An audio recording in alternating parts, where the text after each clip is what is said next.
Assalomu alaykum aziz tomoshabinlar.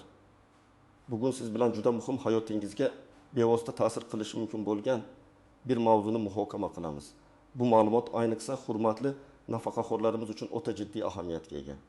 Balki hozir bu videoni ko'rib turgan yorug' yuzli bobojonlar, mehribon momajonlarimiz orasida nafaqa olib, shu bilan birga ishlashni davom ettirayotganlar bordir. Yoki qo'shimcha daromad manbalariga ega bo'lganlar. Diqqat qiling. Bugun sizga haqiqiy shok yangilikni yetkazaman. Endi nafaqaxo'rlarimizga qaysidir ma'noda nimalarnidir taqiqlash, cheklash yoki qattiq nazorat qilish boshlanmoqda. Bu xabar ko'pchilikni tashvishga solishi mumkin. Shuning uchun hozir aytiladigan har bir so'zni diqqat bilan tinglashingizni, videoni oxirigacha ko'rishingizni iltimos qilaman. Bu ma'lumot har bir fuqaro, ayniqsa nafaqaxo'rlarning manfaatlariga daxldor. Shuning uchun darhol kanalimizga obuna bo'lib qo'ying va ushbu videoga like bosing. Bu bizga ko'proq odamlarga muhim ma'lumotlarni yetkazishga yordam beradi. Muammoning asosiy mohiyati. Oldin qanday edi va hozir nima o'zgardi, qadrli do'stlar? Avvaliga vaziyat qanday edi? Ya'ni oldin qonunchiligimiz qanday tartibni belgilagan edi? Shunga qisqacha to'xtalib o'tsak. Oldin O'zbekiston Respublikasi qonunchiligiga ko'ra nafaqaxo'rlar nafaqa olish bilan birga hech qanday cheklovlarsiz ishlashlari va to'liq ish haqi olishlari mumkin edi. Bu albatta ko'plab nafaqaxo'rlarimiz uchun juda qulay imkoniyat edi. Ya'ni siz nafaqaga chiqqandan keyin ham o'zingizni faol his qilishingiz, jamiyatga foyda keltirishingiz va eng muhimi oila byudjetiga qo'shimcha daromad olib kelishingiz mumkin edi. Davlat bu faoliyatni rag'batlantirardi. Chunki keksa yoshdagi tajribali kadrlarning mehnatini qadrlardi. Misol uchun ko'plab o'qituvchilar, shifokorlar, injenerlar nafaqaga chiqqanlaridan keyin ham o'z faoliyatlarini davom ettirar edilar. Ularning nafaqasi qancha bo'lmasin, ish haqi ham to'liq to'lanar edi va hech kim ularning daromadlarini bir-biriga bog'lamasdi. Hech qanday qayta hisoblashlar, cheklovlar yoki qo'shimcha deklaratsiyalar talab qilinmas edi. Bu tizim juda oddiy va tushunarli edi. Nafaqa bu xizmat uchun to'lanadigan pul, ish haqi esa bajargan mehnat uchun. Ikkovi bir-biridan mustaqil edi. Endi esa e'tibor bering, vaziyat tubdan o'zgarmoqda. Yangi qabul qilingan qonun hujjatlari yoki kiritilayotgan tuzatishlar natijasida nafaqaxo'rlarimizning daromadlari va ularning nafaqa miqdori o'rtasidagi bog'liqlik jiddiy ravishda kuchaytirilyapti. Aniqrog'i, ma'lum bir miqdordan oshiq qo'shimcha daromadga ega bo'lgan nafaqaxo'rlar uchun nafaqa miqdorini qayta ko'rib chiqish yoki hatto qisman to'xtatish mexanizmlari joriy etilishi kutilmoqda. Bu degani endi siz shunchaki nafaqa olib, xohlaganingizcha ishlashingiz va ishingizdan to'liq maosh olishingiz mumkin bo'lmaydi. Yoki kamida bu jarayon juda qattiq tartibga solinadi.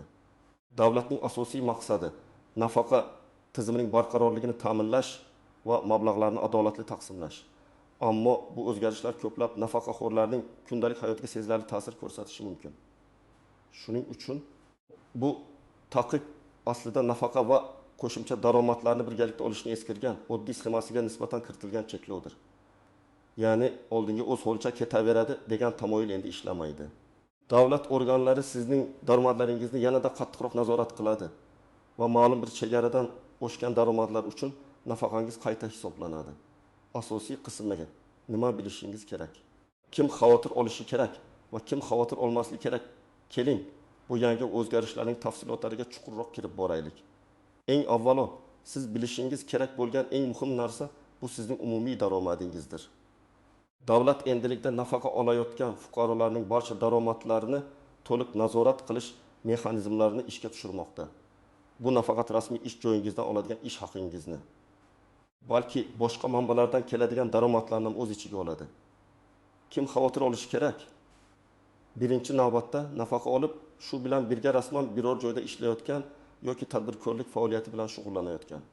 Ya'ni qo'shimcha daromadga ega bo'lgan barcha nafaqaxo'rlar xavotirga tushishlari kerak. Ayniqsa agar sizning qo'shimcha daromadingiz ma'lum bir belgilangan chegaradan oshib ketsa, bu chegara har yili, hatto har yarim yilda yangilanishi mumkin. Hozirgi kunda norasmiy ma'lumotlarga ko'ra, bu chegara o'rtacha pensiya miqdoridan 1,5 yoki 2 barobar yuqori bo'lishi mumkin. Ya'ni agar sizning nafaqangiz masalan 5 million so'm bo'lsa, sizning umumiy daromadingiz nafaqa plus ish haqi boshqa daromad oshsa, sizning nafaqangiz qayta ko'rib chiqilishi mumkin. Misollar bilan tushuntiraman. Bir misollar bilan tushuntiraman. Bu fotima. Bu Fotima 7 yoshda. U uzoq yillar o'qituvchi bo'lib ishlagan va hozirda 2 million so'm nafaqa oladi. Hali ham baquvvat bo'lgani uchun maktabda farrosh bo'lib yarim stavka ishlaydi va bundan o'rtacha 2 million so'm ish haqi oladi. Uning umumiy oylik daromadi 2 million, ish haqi 3 million so'm. Yangi qoidalarga ko'ra, agar belgilangan daromad chegarasi masalan 2 million so'm deb belgilangan bo'lsa, bu Fotimaning umumiy daromadi bu chegaradan oshib ketmoqda. Bunday holda uning nafaqasining bir qismi ushlab qolinishi yoki qayta hisoblanishi mumkin. Misol uchun, agar nafaqaning eng kam miqdori saqlanib qolinib, qolgan qismi qayta hisoblansa, u o'z nafaqasining 500 ming so'm atrofidagi qismini yo'qotishi mumkin. Bu esa oyiga 500 ming so'm kam daromad olishini anglatadi. Bu Fotima uchun sezilarli yo'qotish, chunki u har bir tiyinni tejab yashaydi. Ikkinchi misol Bobo Akmal. Bobo Akmal 18 yoshda, u 2 million so'm nafaqa oladi. U yoshligidan chilangarlikka usta bo'lgan va hozir ham o'ziga tegishli mayda ustaxonada tadbirkorlik faoliyatini davom ettirmoqda. Uning tadbirkorlik faoliyatidan oylik o'rtacha sof daromadi 2 million so'm. Uning umumiy oylik daromadi 2 million, nafaqa 2 million, tadbirkorlik daromadidan so'm. Agar daromad chegarasi masalan 3 million so'm deb belgilangan bo'lsa, Bobo Akmalning umumiy daromadi bu chegaradan 1 million so'mga oshib ketmoqda. Bu holatda uning nafaqasi jiddiy ravishda qayta hisoblanishi yoki hatto qisman to'xtatilishi mumkin. Yangi mexanizmga ko'ra uning nafaqasining yarmi, ya'ni 1 million so'm ushlab qolinishi ehtimoli bor. Bu Bobo Akmal uchun juda og'ir vaziyat. Chunki u tadbirkorlikdan topgan pulini har doim nafaqasi bilan birga hisoblab, o'zining turmush tarzini shunga moslagan edi. Endi esa uning umumiy daromadi 4 million so'mdan 3 million so'mga kamayadi. Uchinchi misol, Xola Gulbahor. Xola Gulbahor 65 yoshda. U 26 million so'm nafaqa oladi. Uning hech qanday rasmiy ish joyi yoki tadbirkorlik faoliyati yo'q, ammo u har kuni o'z hovlisida yetishtirgan sabzavot va mevalarni bozorga olib chiqib sotadi. Bundan oyiga o'rtacha 500 ming so'm pul topadi. Bu daromadi norasmiy hisoblanadi. Uning umumiy daromadi 26 million, nafaqa 500 ming, norasmiy daromad 2 million so'm. Xola Gulbahor xavotirga tushishi kerakmi? Hozirgi qoidalarga ko'ra, norasmiy va kichik daromad manbalari bevosita nafaqa hisobiga ta'sir qilmasligi mumkin. Ammo yangi tizim joriy etilsa, bank o'tkazmalari orqali monitoring kuchaytirilishi mumkin. Agar uning mahsulotlarini xarid qiluvchilar bank kartasi orqali muntazam pul o'tkazilsa, bu daromad izlari davlat organlari tomonidan payqalishi mumkin. Shuning uchun hatto kichik norasmiy daromadga ega bo'lganlar ham ehtiyot bo'lishlari va kelajakda qanday tartiblar joriy etilishini kuzatib borishlari kerak. Ehtimol bu kabi kichik norasmiy daromadlar uchun soddalashtirilgan deklaratsiya tartibi joriy etilar. Kim xavotir olmasligi kerak? Bu o'zgarishlar birinchi navbatda faqat nafaqa olib, boshqa hech qanday qo'shimcha daromadga ega bo'lmagan fuqarolarga ta'sir qilmaydi. Agar siz nafaqaxo'r bo'lsangiz va nafaqangizdan boshqa doimiy yoki katta miqdordagi daromad manbaiga ega bo'lmasangiz, siz ushbu yangi qoidalardan xavotir olmasligingiz mumkin. Ya'ni faqat davlat tomonidan beriladigan nafaqa bilan kun kechirayotgan millionlab nafaqaxo'rlarimiz uchun hech qanday o'zgarish bo'lmaydi. Ularning nafaqasi to'liq va hech qanday cheklovlarsiz to'lanishda davom etadi. Shuningdek, oila a'zolari tomonidan beriladigan moddiy yordam, bolalardan olinadigan pul mablag'lari, ba'zi bir ijtimoiy to'lovlar, agar ular daromad sifatida tasniflanmasa, ham ushbu cheklovlarga kirmaydi. Masalan, agar farzandlaringiz sizga har oy 20 million so'm o'tkazib tursa, bu sizning rasmiy daromadingiz hisoblanmaydi va nafaqangizga ta'sir qilmaydi. Asosiy qism 2 qoidalardagi istisnolar, tuzoqlar va noaniq nuanslar har qanday qonunchilikda bo'lgani kabi, bu yangi tartibda ham istisnolar va o'ziga xos jihatlar mavjud bo'ladi. Ularni bilish sizni ko'plab muammolardan xalos qilishi mumkin. Istisnolar: birinchidan, barcha turdagi daromadlar bir xil tarzda baholanmaydi. Masalan, nogironlik nafaqasini oluvchi shaxslar uchun yoki boquvchisini yo'qotganlik nafaqasini oluvchilar uchun alohida, yumshoqroq shartlar qo'llanishi mumkin. Davlat bunday ijtimoiy himoyaga muhtoj qatlamlarni qo'llab-quvvatlashga intiladi. Shuning uchun, agar siz shunday toifadagi nafaqaxo'r bo'lsangiz, sizning holatingiz boshqalarnikidan farq qilishi mumkin. Ikkinchidan, ayrim turdagi daromadlar nafaqa miqdorini qayta hisoblashga ta'sir qilmasligi mumkin. Bularga Masalan, yuridik shaxs bo'lmagan shaxslarning mulkini ijaraga berishdan olingan daromadlar. Agar bu bitta uy yoki bitta mashina ijarasi bo'lsa va bu muntazam tadbirkorlik faoliyati deb hisoblanmasa. Bankdagi omonatlardan olingan foizlar, agar ular katta miqdorda bo'lmasa va asosiy daromad manbai hisoblanmasa, shuningdek bir martalik meros yoki sovg'alar kiradi. Bu daromadlar odatda nafaqa to'lovi mexanizmiga bevosita bog'lanmaydi. Uchinchidan, ba'zi bir kasb egalari uchun maxsus qoidalar joriy etilishi mumkin. Masalan, xalq ta'limi tizimida faoliyat yuritayotgan o'qituvchilar, tibbiyot sohasida ishlayotgan shifokorlar va hamshiralar uchun agar ular qishloq joylarda ishlayotgan bo'lsa, rag'batlantiruvchi normlar saqlanib qolishi mumkin. Bu kabi kasblardagi kadrlar tanqisligi sababli davlat ularning mehnatini qo'shimcha imtiyozlar bilan rag'batlantirishni davom ettirishi mumkin. Tuzoqlar. Eng katta tuzoq bu daromadlarni yashirishga urinish. Hozirgi zamonaviy raqamli texnologiyalar asrida har qanday pul o'tkazmalari, bankdagi operatsiyalar, to'lovlar barchasi monitoring ostida. Agar siz nafaqa olib, rasmiy ish haqingizni, tadbirkorlik daromadingizni yoki boshqa katta miqdordagi pul o'tkazmalarini yashirishga urinsangiz, bu oxir oqibat aniqlanadi.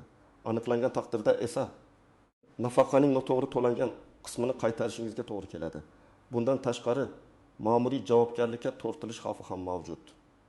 Bu jiddiy jarimalar va hattoki jinoiy javobgarlikka olib kelishi mumkin bo'lgan og'ir holatlarni keltirib chiqarishi mumkin. Yana bir tuzoq bu ma'lumotlarni noto'g'ri tushunish yoki kechiktirish. Yangi qoidalar qabul qilinganda ko'pincha fuqarolar ularni o'z vaqtida bilishmaydi yoki noto'g'ri talqin qilishadi. Natijada ular belgilangan muddatlarda o'z daromadlari haqida ma'lumot bermasliklari mumkin. Bu esa avtomatik ravishda nafaqaning to'lanishida uzilishlarga yoki hatto butunlay to'xtatilishiga olib kelishi mumkin. Shuning uchun har doim rasmiy manbalardan ma'lumot olishga intiling. Noaniq nuanslar. Nafaqa turi va daromad turi o'rtasidagi farq. Masalan, qariyalar nafaqasi xizmat ko'rsatilgan yillar uchun va ijtimoiy nafaqa ish stajiga ega bo'lmaganlar uchun o'rtasida cheklovlar turlicha bo'lishi mumkin. Ba'zi hollarda ijtimoiy nafaqalarga nisbatan cheklovlar yanada qattiqroq bo'lishi mumkin, chunki ular davlatning bevosita moddiy yordami hisoblanadi. Daromadni hisoblash metodikasi. Qanday daromadlar umumiy miqdorga kiritiladi? Faqat soliqqa tortiladigan daromadlarmi yoki barcha turdagi pul oqimlari? Bu ham muhim savol. Ko'pincha faqat rasmiylashtirilgan soliqqa tortiladigan daromadlar hisobga olinadi. Biroq kelgusida bu tizim yanada murakkablashishi mumkin. O'zgarishlarni bilish mexanizmi. Davlat qanday qilib sizni bu o'zgarishlar haqida xabardor qiladi? Xat orqalimi, SMS xabarnoma orqali yoki bu ma'lumotni o'zingiz izlashingiz kerakmi? Ehtimol pensiya jamg'armasi avtomatik ravishda daromad ma'lumotlarini soliq organlaridan oladi va sizni xabardor qilmasdan turib nafaqani qayta hisoblab qo'yishi mumkin. Amaliy maslahatlar. Tomoshabin nima qilishi kerak, hurmatli nafaqaxo'rlar? Endi eng muhim qismiga o'tamiz. Bu yangi qoidalar sizga qanday ta'sir qilishidan qat'iy nazar siz harakat qilishingiz kerak. Mana siz uchun aniq ko'rsatmalar birinchi qadam. Vaziyatni tushuning va o'z daromadlaringizni tahlil qiling. Hozirgi kunda siz qanday nafaqa olyapsiz? Nafaqangizdan tashqari qanday daromad manbalaringiz bor? Rasmiy ish haqi shartnoma asosidagi ish, tadbirkorlikdan tushadigan daromad, mulk ijarasi, qishloq xo'jaligi mahsulotlarini sotishdan olingan daromadlar va hokazo. Har bir daromad manbaidan qancha pul olyapsiz? Bularni qog'ozga yozib chiqing yoki eslab qoling. Daromadlaringiz rasmiylashtirilganmi yoki norasmiymi? Rasmiy daromadlar soliq organlari tomonidan qayd etiladi. Norasmiy daromadlar bu to'g'ridan to'g'ri qo'lga beriladigan pullar yoki bankka o'tkazilgan, ammo hech qanday rasmiy hujjatlarsiz kelgan mablag'lar. Ikkinchi qadam. Rasmiy manbalardan ma'lumot oling. Har doim rasmiy manbalarga murojaat qiling. Bu YouTube videolariga ishonmang. Men sizga umumiy ma'lumot beryapman, ammo qonunchilik tez o'zgarishi mumkin. Pensiya jamg'armasining rasmiy veb-saytini pensioningiz muntazam kuzatib boring. Mahalliy pensiya jamg'armasi bo'limiga tashrif buyuring. Shaxsan borib mutaxassislardan so'rab bilish eng ishonchli yo'l. Pensiya jamg'armasining ishonch telefonlariga qo'ng'iroq qiling. Davlat xizmatlari markazlariga murojaat qiling. U yerda sizga barcha zarur ma'lumotlarni berishadi. Har qanday yangi qonun hujjatlari haqida rasmiy OAV gazetalar, televideniya yangilik portallari orqali e'lon qilinadi. Ularni diqqat bilan o'qib chiqing. Uchinchi qadam, zarur hujjatlarni tayyorlang. agar sizda qo'shimcha daromad manbalari bo'lsa, ushbu hujjatlarni tayyorlab qo'yishingiz tavsiya etiladi. Shaxsingizni tasdiqlovchi hujjat, pasport yoki ID karta, nafaqa guvohnomasi, ish joyingizdan berilgan ma'lumotnoma agar ishlayotgan bo'lsangiz, unda ish haqi miqdori, ishga qabul qilingan sana va lavozim aniq ko'rsatilgan bo'lishi kerak. Tadbirkorlik faoliyatingizni tasdiqlovchi hujjatlar, guvohnoma soliq deklaratsiyalari, bankdagi omonatlar yoki boshqa moliyaviy operatsiyalar haqidagi ma'lumotnomalar, agar ular sizning asosiy daromad manbaingiz bo'lmasa ham, ehtiyot shart bo'lishi yaxshi. Mulkni ijaraga berishdan olingan daromadlar bo'yicha shartnomalar va to'lov cheklari. 4-qadam, pensiya jamg'armasiga murojaat qiling. Agar sizda qo'shimcha daromad manbalari bo'lsa va yangi qoidalar sizga ta'sir qilishi mumkin deb hisoblasangiz, tezroq pensiya jamg'armasi bo'limiga shaxsan borishingizni tavsiya qilaman. U yerda sizga blanka yoki ariza shaklini berishadi. Bu arizada siz barcha daromad manbalaringizni, ularning miqdorini va olingan davrni aniq ko'rsatishingiz kerak bo'ladi. Arizani to'ldirishda har bir ma'lumotni diqqat bilan tekshiring. Noto'g'ri ma'lumotlar jiddiy oqibatlarga olib kelishi mumkin. Arizaga barcha tayyorlagan hujjatlaringizning nusxalarini ilova qiling. Asl nusxalarini ko'rsatib, nusxalarni topshirishingiz mumkin. Arizani qabul qilgan xodimdan qabul qilinganligi haqidagi tasdiqlovchi hujjatni, ro'yxatga olish raqami, sana va uning imzosi bilan olishni unutmang. Bu kelajakda yuzaga kelishi mumkin bo'lgan tushunmovchiliklar yoki muammolarni hal qilishda sizga yordam beradi. 5-qadam, muntazam ravishda axborotni yangilab boring. Agar sizning daromadlaringizda, ish joyingizda yoki boshqa moliyaviy vaziyatingizda o'zgarishlar ro'y bersa, bu haqda pensiya jamg'armasini darhol xabardor qiling. Buni yozma ariza orqali amalga oshirganingiz ma'qul. Masalan, agar siz yangi ishga kirsangiz, ishdan bo'shasangiz, tadbirkorlik faoliyatingizni to'xtatsangiz yoki aksincha yangi faoliyat turini boshlasangiz, bu haqda pensiya jamg'armasiga xabar bering. O'zgarishlarni o'z vaqtida bildirmaslik nafaqaning noto'g'ri to'lanishiga va sizdan mablag'larni undirib olishga olib kelishi mumkin. 6-qadam, yuridik maslahat oling. Agar vaziyat murakkab bo'lsa yoki siz yangi qoidalarni to'liq tushunmasangiz, malakali yuristga murojaat qiling. Yurist sizning shaxsiy holatingizni tahlil qilib, aniq va huquqiy maslahatlar bera oladi. Hozirgi kunda davlat xizmatlari markazlarida bepul yuridik maslahatlar berish xizmati ham mavjud. Xulosa va yakuniy chorlov, aziz tomoshabinlar, bugun biz juda muhim va dolzarb bo'lgan nafaqaxo'rlarga nimalar taqiqlanadi degan savol atrofida suhbatlashdik. Umid qilamanki, men keltirgan ma'lumotlar sizga vaziyatni to'g'ri tushunishga yordam berdi. Eng muhimi shundaki, siz yangi qoidalarni bilishingiz va ularga rioya qilishingiz kerak. O'z vaqtida ma'lumot olish, zarur hujjatlarni tayyorlash va pensiya jamg'armasi bilan muloqotda bo'lish sizni ko'plab muammolardan himoya qiladi. Unutmang, davlatimiz har doim ijtimoiy himoyaga muhtoj qatlamlarni qo'llab-quvvatlashga harakat qiladi. Ammo tizimning adolatli va barqaror ishlashi uchun ma'lum cheklovlar va tartibga solishlar zarur bo'lishi mumkin. Shuning uchun bu o'zgarishlarni to'g'ri qabul qilish va ularga moslashish muhimdir. Ushbu video siz uchun foydali bo'ldi degan umiddaman. Bu haqda nima deb o'ylaysiz? Bu o'zgarishlar to'g'rimi yoki adolatsizlikmi? Kommentariyalarda o'z fikrlaringizni yozib qoldiring. Har bir fikr biz uchun qimmatli. Videoga like bosing va kanalimizga obuna bo'lishni unutmang. Zero biz kelajakda ham siz uchun eng dolzarb va foydali ma'lumotlarni taqdim etishda davom etamiz. O'zingizni va yaqinlaringizni asrang. Keyingi videolarda ko'rishguncha